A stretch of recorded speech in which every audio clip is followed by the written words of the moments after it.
Bachadon bo'yi yallig'lanishi, ya'ni eroziya kasalligi. Bachadon bo'yini yallig'lanishda tahqirlangan ayollik izzat nafsi ramzi hisoblanadi.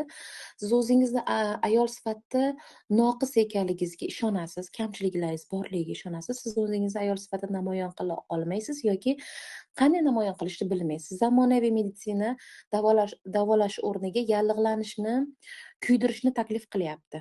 Ya'ni eroziyani kuydirishni taklif qilyapti. Kasallikni yanada ichkariroqqa haydaydi bu. Ya'ni aynan siz eroziyani kuydiradigan bo'lsangiz, bu juda yomon holatlarga olib kelishi mumkin. Man mijozlarim misolida shuni tushundimki, bachadonda o'sma paydo bo'lgan 90% ayollarda ichkari bachadon bo'yini yallig'lanishi bo'lgan. Ya'ni bu rak kletkalarini, aynan bachadonda rak kletkalarini rivojlanishiga sabab bo'lgan. Ular uni kuydirtirishgan. Aslida esa sabablarni bartaraf qilish lozim.